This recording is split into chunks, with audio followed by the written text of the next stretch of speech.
I recently grabbed coffee with a guy I used to know, one of those self-made entrepreneur types. We hadn't spoken in years, and the moment he sat down, the air just shifted.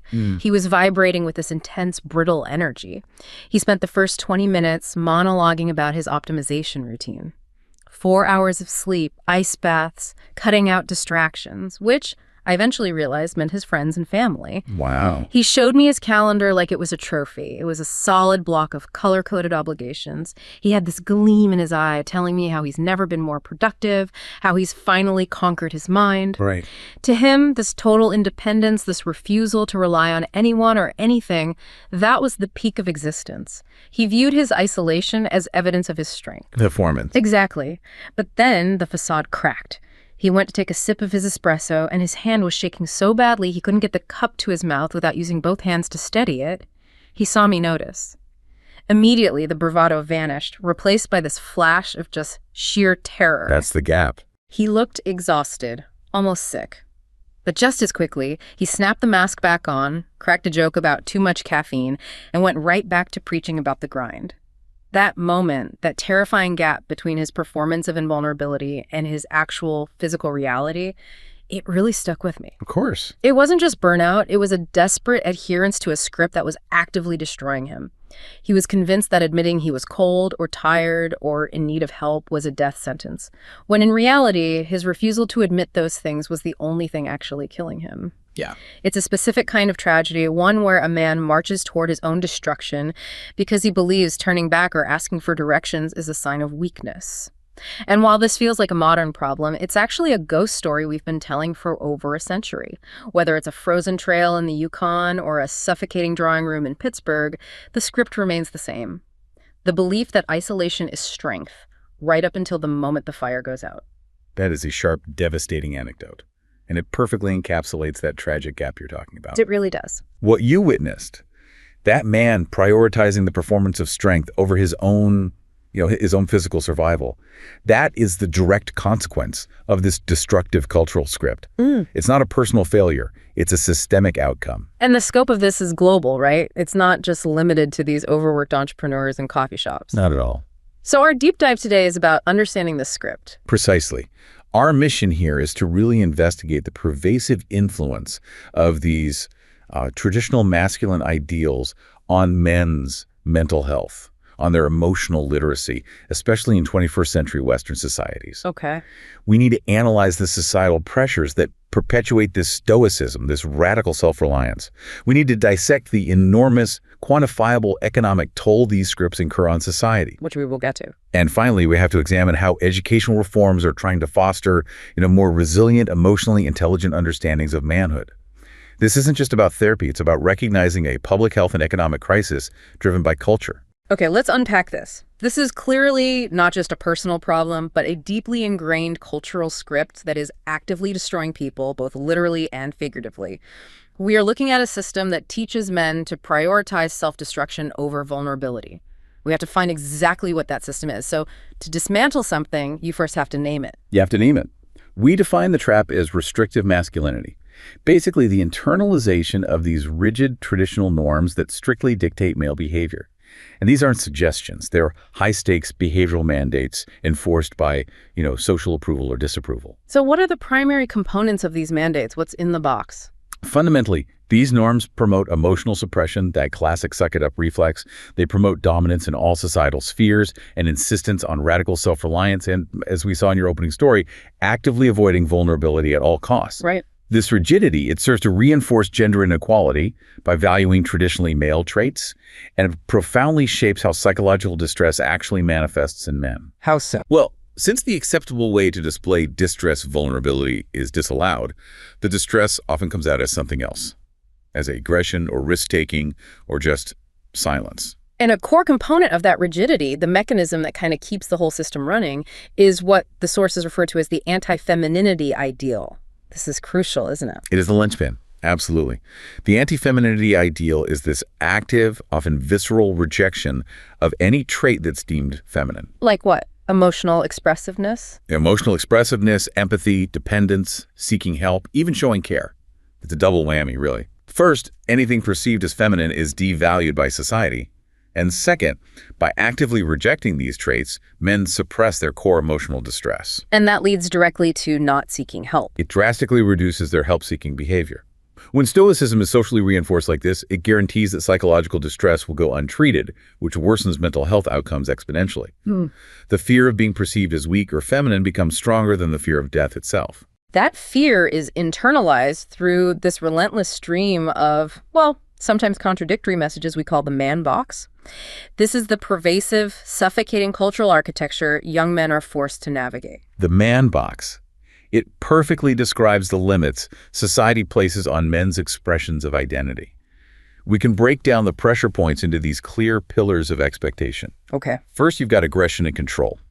This includes these deeply coercive messages about maintaining dominance, like men should use violence to get respect, or the idea that a man should always have the final say about decisions in his relationship or marriage. It normalizes a hierarchy. It normalizes a hierarchical view where male authority is seen as absolute. Then you have the performance requirements, which demand acting tough, even when your internal reality is screaming the opposite. Exactly. This manifests in direct statements like, a guy who doesn't fight back when others push him around is weak, and the one that connects directly back to the entrepreneur with the shaking hand.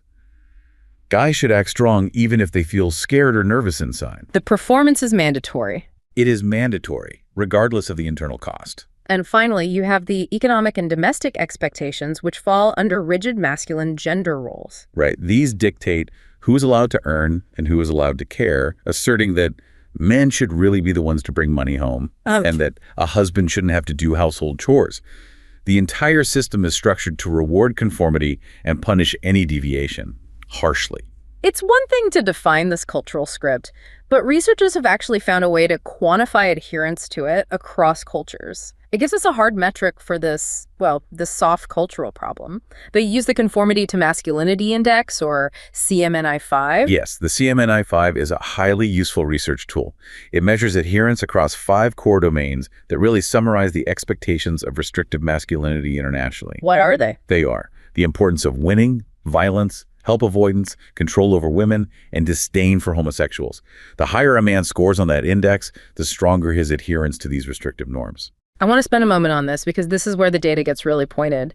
The sources also mention another index, the Traditional Gender Roles Index, or TGRI. Can you clarify why the CMNI-5 is uniquely relevant to the negative outcomes we're discussing? How is it separate from just holding traditional views? That is a crucial distinction and one that often gets missed. The TGRI, the Traditional Gender Roles Index, it often measures things like it's a man's job to fix the car and a woman's job to care for children. Right, specific divisions of labor. Specific, often domestic divisions of labor. The CMNI-5, however, measures the restrictive norms, the elements that mandate dominance, aggression, and most importantly, self-isolation. This is about the harmful part. It's about the harmful part. While they're related, the research shows that a huge part of the negative psychological and behavioral outcomes, like increased suicide risk or violence, correlates uniquely with the CMNI-5 norms themselves, not just a belief that men should earn more money. The CMNI-5 captures the lethal components of the script. And when researchers look at those 5 domains across large international surveys, what stands out? What's the highest point of conformity? The highest point, consistently, across global samples, is help avoidance. That single dimension frequently has the highest mean score. It reinforces the idea that the pressure point men internalize most strongly is that it bothers them deeply when they have to ask for help. So that's the one. That's the one. That is the quantifiable modern-day equivalent of the protagonist's fatal pride in Jack London's story. That's a powerful reflective bridge. We move from a high statistical score on help avoidance right to the visceral reality of that cultural script playing out in literature. We're talking about the ghost story of fatal self-reliance, exemplified by Jack London's To Build a Fire. Absolutely. The London protagonist is trekking alone in the Yukon, right? And he's ignoring the advice of the old-timer of Sulphur Creek. He is just constrained by this pressure to appear capable, sufficient, utterly independent. His tragedy isn't that he couldn't build the fire. No. It's the internal rationalization that prevented him from even seeking counsel or acknowledging the danger in the first place. He mistook emotional indifference and physical stoicism for genuine strength. He was governed by a fatal conviction in masculine self-reliance. And the psychological process there, the self-deception driven by pride, that's key. He acknowledges the extreme cold, 75 degrees below zero, but his masculine conditioning forces him to rationalize away the very real possibility of failure. Right. He doesn't just forget the advice, he rejects it. Because taking advice is an admission of lack of knowledge, which goes against his masculine inclination to do everything independently. Exactly. His demise is a literal result of his high CMNI score on help avoidance. He later realizes he could have taken the advice, but by then, the isolation is absolute and fatal. And if we move from that external wilderness struggle to the internal, suffocating performance of urban life, we find Willa Cather's Paul's case, which mirrors the psychological terror of the optimization entrepreneur we started with. Paul is completely trapped. He's trapped by the constraints of a working-class life in industrial Pittsburgh, a world that demands this narrow, aggressive form of masculinity he just despises. He longs for the control and the aesthetic grace of high society. His struggle is entirely internal. Completely. He tries to assert his sense of manhood, not through physical labor, but through material performance. He commits theft. He buys this fleeting, week-long vision of success in New York, the tailored suit, the expensive dinners, the facade of the risk-taking gentleman. His self-worth becomes entirely attached to that performance, and it results in what Cather diagnoses as a profound emotional deficit. That's right. His teachers, his father, they only see arrogance and defiance. They fail to recognize that his real self, the one who found liberation in the theater, was in conflict with the rigid, industrial definition of manhood that Pittsburgh demanded. He was desperately performing a script to prove his worth. The key insight remains consistent. Across a century, across vastly different settings, both men, the frozen prospector and the doomed young usher, are undone by the very traits society venerates: stoicism, radical pride, and the insistence on solitary endurance. It's a performance. Masculinity is revealed not as an innate quality, but as a punishing cultural performance that actively isolates men. It renders them incapable of community, of interdependence, or even of self-preservation. We've established the script, now we confront the consequences. The transition from cultural pressure to literal death is, well, it's stark, and the cost is measured in human lives and suffering. It is the ultimate tragedy. When restrictive masculinity forces men to suppress their emotional distress, that acts tough pillar, it creates a massive psychological deficit that ensures untreated depression. And that leads to not seeking help. This emotional suppression drastically reduces men's likelihood of seeking professional help. It turns manageable mental health issues into existential crises. If asking for help is an act of weakness, then emotional pain must be hidden. And the most fatal consequence of this is in suicide rates. This is where those CMNI scores become a matter of life and death. Correct. We see a strong, devastating global connection between harmful gender norms and the gender mortality gap. Globally, men are almost twice as likely to die by suicide as women. Twice as likely. But the data goes even further. Studies show that countries with higher CMNI scores, where men adhere more strongly to these restrictive norms, are associated with a proportionally higher suicide mortality gap. Can you put a number on that correlation? I think it's important for you, the listener, to understand the quantifiable severity here. Certainly. The analysis of international data is powerful. If you compare a country at the 90th percentile of CMNI adherence to one at the 10th percentile, it's associated with a 50% reduction in the gender gap in suicide mortality rates. 50%. 50%. That is an enormous correlation. The more aggressively a culture insists on this restrictive script, the more lethal the consequences are for its male population. We see the cost in mortality, but how deep does the psychological wound go? I've seen the term alexithymia mentioned, the inability to read emotions. That's right, and it's a critical mechanism here. Scholars point to alexithymia, which is a deficit in emotional literacy, difficulty identifying, connecting with, and communicating one's own feelings as a particularly male-gendered precursor to suicidal ideation. But isn't alexithymia just a general psychological phenomenon? How do researchers definitively link this specific inability to communicate emotions to male socialization rather than just individual psychology? That's a crucial distinction. Yeah. The sources clarify that we're dealing with a forced socialization of stoicism as a gendered ideal. From a very young age, men are taught to override their emotional cues. They're rewarded for showing no pain and punished for tears. It's trained into them. It's trained into them. This relentless cultural training molds the psyche. Researchers conclude that this socially reinforced stoicism is directly responsible for a man's inability to recognize and process his own negative emotions, which correlates strongly with suicidal ideation and ultimately death by suicide. If you can't articulate your pain. You can't ask for help. You can only seek escape. So adherence to this masculine script literally shortens men's lives, and it extends beyond just mental health outcomes. That is the tragic reality. Studies across international data sets show that stronger adherence to these norms is associated with men living relatively shorter lives compared to women in the same country. We have data showing that a 1 standard deviation increase in the CMNI score is associated with a reduction in male life expectancy relative to women by almost half a year. Half a year. 0.48 years. This is a direct consequence of the risky behaviors the script encourages. Which brings us to the 6 core health behaviors that account for over half of premature male deaths and 70% of men's illnesses. We need to detail how these norms drive these specific behaviors. Absolutely. The man box encourages recklessness because it equates it with strength. These 6 behaviors are all driven by the notion that self-care is feminine or weak.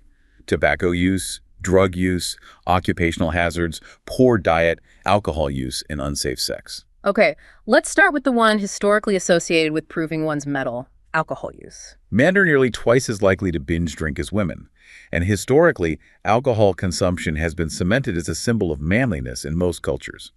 This consumption is intrinsically linked to violent crime and physical and sexual aggression. And the global numbers are? To quantify this globally, in a single year, over 6% of all men who died worldwide and 7.6% of global diseases and injuries were attributable to alcohol. In Europe, that figure rises sharply. 1 in every 10 male deaths is attributed to alcohol use. It's a socially acceptable form of self-destruction. And emotional anesthetic. And the risk-taking extends to physical acts of bravado, like driving. Men inside the man box are significantly more likely to report being in recent traffic accidents, often 2 to 3 times more likely than men outside the box. This insistence on risk-taking, high speeds, and invulnerability is lethal. And on a global scale. Globally, road traffic injuries are the single leading cause of death for young adults aged 5 to 29, and nearly 3/4 of all road traffic deaths occur among men under 25.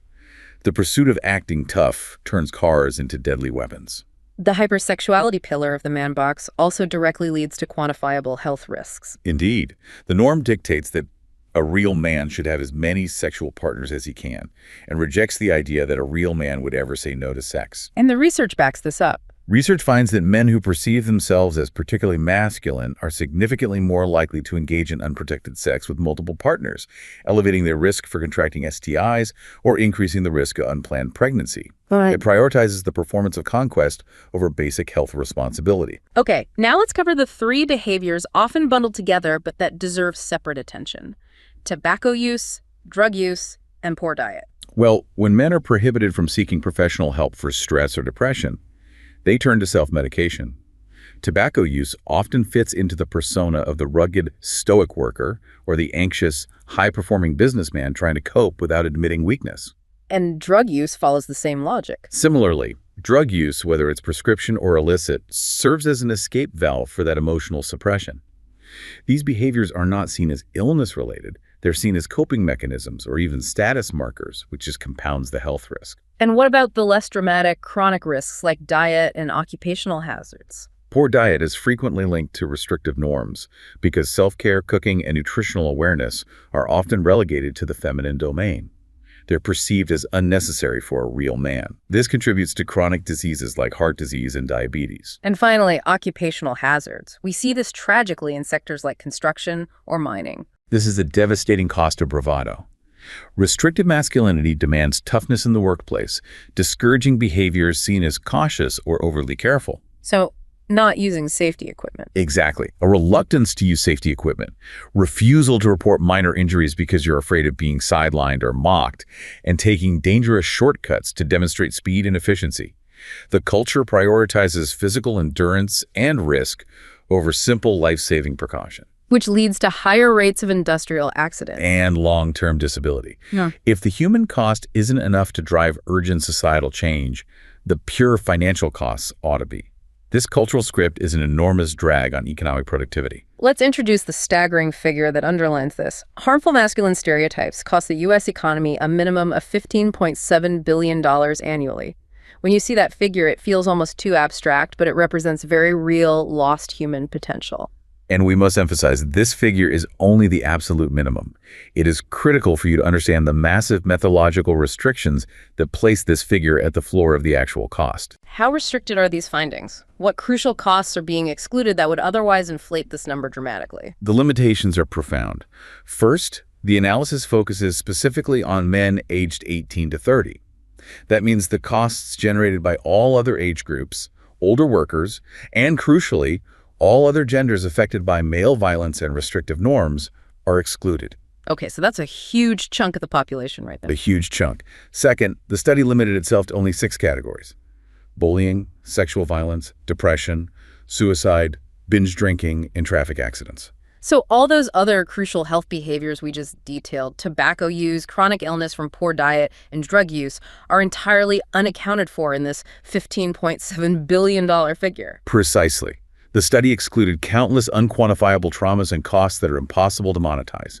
The massive costs of treating chronic illness, the long-term costs of policing and the criminal justice system related to violence, the cost of lost social capital, the emotional and financial cost to family members and caregivers.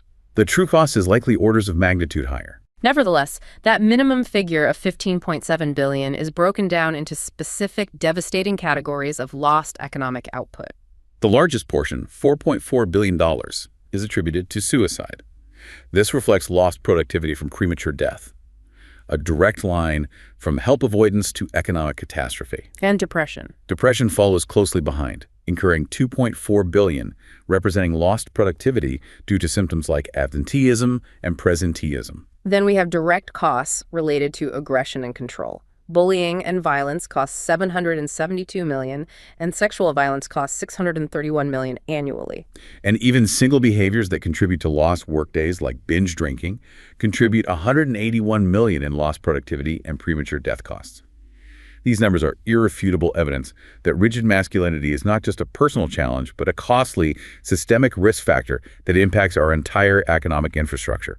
Beyond the direct financial tally, the pressure to be the stoic provider also has profound, often contradictory consequences for men's careers.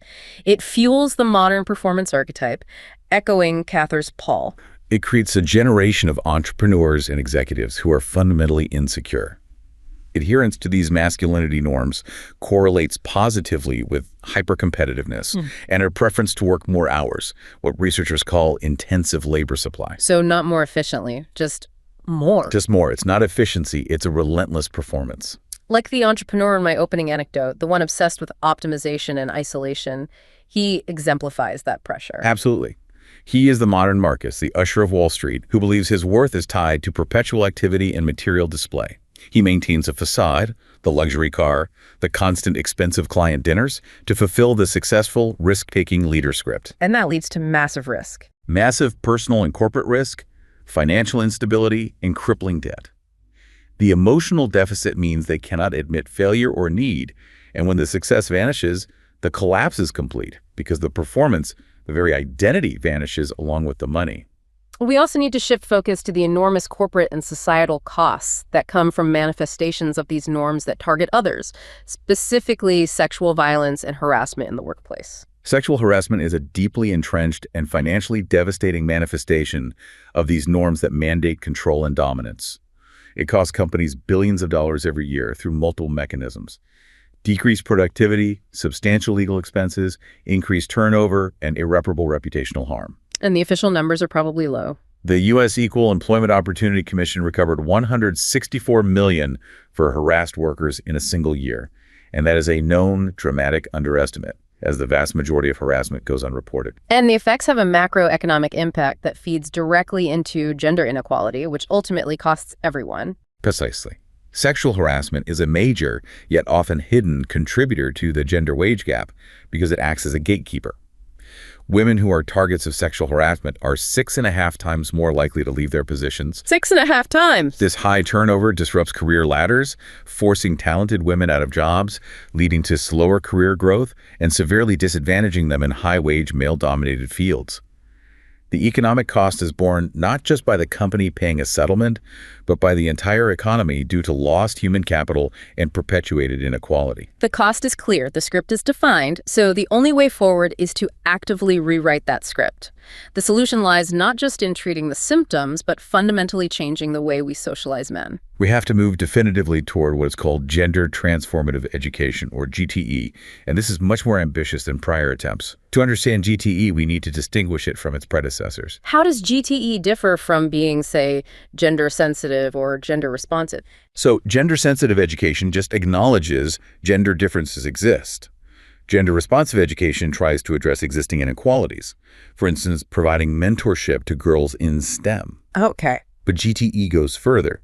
GTE is a fundamental reset that aims to utilize all parts of the education system, from policies and curricula to community engagement, to actively dismantle power relations, challenge entrenched norms, and raise critical consciousness about the root causes of inequality. The idea being that if we only promote positive gender norms for girls, the underlying problem, the restrictive expectations placed on boys, will only grow, leading to more inequality for everyone. Exactly. The core belief is that if we leave boys behind in promoting positive gender norms, the problem of inequality becomes greater for all. We have to challenge the very definition of manhood if we want to change behavior. And we have specific evidence-based curricula designed to do this, like the Manhood 2.0 program. This is the antidote in action. Manhood 2.0 is a specific gender-transformative program designed for young men aged 15 to 24. It's built to engage them in critically reflecting on the negative impacts of harmful gender norms, focusing on core issues like dating violence, sexual assault prevention, and crucially, improving men's health-seeking behavior. I know these programs are highly participatory, structured to be conducted in safe peer environments. Let's look at some of the key transformative activities that work to dismantle decades of socialization, starting with the most obvious one, deconstructing the man box. Activity 2.4. This exercise forces cognitive dissonance. Young men first identify the explicit messages society sends, the act tough and control over women pillars. They are asked to list the advantages of staying inside the box. And they probably list things like acceptance, peer approval. Exactly, being perceived as powerful or successful. But then comes a reflection. They turn the mirror on themselves and realize that the perceived benefits of conformity are outweighed by the massive costs of inauthenticity. Precisely. They are trained to see that not conforming does not make them less than. They identify the true advantages of stepping out of the box, which are profound. Forming stronger, more authentic connections, improving communication with romantic partners, and most critically, not being embarrassed to seek help if they're sad or depressed or struggling. The goal is to make authenticity a greater reward than conformity. That's it. That directly tackles that help-avoidance metric we discussed earlier.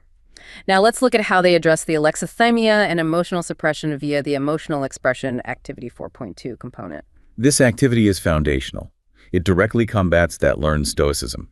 It focuses on recognizing that young men are often socialized to hide all vulnerable emotions, fear, sadness, deep kindness, and are only given acceptable avenues to express distress through anger, frustration, or violence. Right. The curriculum teaches them to articulate emotions beyond their current comfort levels. So how do they teach them to handle an emotion like sadness when all their lives they've been taught to translate that into anger? They teach a critical distinction, the difference between feeling an emotion and acting on it. They learn that feeling fear, sadness, or vulnerability is natural and often uncontrollable. It's part of the human condition. But they're responsible for what they do with those feelings. They are responsible for what they do. They're given vocabulary and scenarios to practice articulating, for example, I feel frustrated, instead of physically punching a wall, or I feel lonely instead of isolating themselves and self-medicating. This distinction provides control without demanding suppression. And finally, we saw the cultural script mandated dominance and control. How does the curriculum use activities like the power walk to dismantle this idea of power over others? The power walk is a simulation designed to create immediate empathy and critical consciousness. Participants take on various characters defined by factors like gender, race, ethnicity, and age. They're instructed to physically move forward or stay put based on their granted privilege in society. So they physically experience how arbitrary and shifting power dynamics are? Exactly. They realize that power is not a fixed, earned personal asset. It shifts based on circumstance and context. This experience is used to shift their understanding of power away from domination. They're encouraged to break out of power over systems, the kind associated with repression, force, and abuse, and move toward power with. And what does power with look like in practice? Power with is based on collective strength, solidarity, and collaboration. It recognizes the individual's inherent ability to shape their own life, their power too, and their self-worth, their power within, but recognizes that the ultimate goal is interdependence. It's a total reframing. The goal is to move from a zero-sum, dominating view of power to one that benefits the collective through mutual support. It's essentially refuting the core tenet of isolation that led to the death of the Yukon prospector and the collapse of the entrepreneur. This sounds like a massive institutional and cultural shift, though. It requires change far beyond a single classroom. It absolutely requires committed leadership and institutional transformation. Political leaders must commit to GTE and invest in these evidence-based approaches, ensuring that public education budgets prioritize areas where the largest gender gaps are impacting men and women alike. And teachers are the cornerstone here. They are. Transforming pedagogy requires extensive mandatory teacher training. Educators have to examine their own deeply ingrained gender biases and actively challenge inequalities in the classroom, rather than just accepting that the learning environment reflects discrimination in the wider society. And finally, the normalization needs to happen outside of school and communities and media. For any real transformation to stick, communities have to take ownership, because children learn from everyone, not just their instructors. We need to support grassroots organizations that challenge these norms. And the media has a huge role. A huge role. The media, brands, and entertainment industries must be held accountable. They have to normalize diverse, respectful, and healthy depictions of men, actively abolishing the harmful, outdated stereotypes that promote recklessness or emotional cruelty. The new script must put respect, emotional literacy, care, nonviolence, and integrity at the heart of the definition of masculinity. The collective analysis is stark. The $15.7 billion minimum cost in the U.S.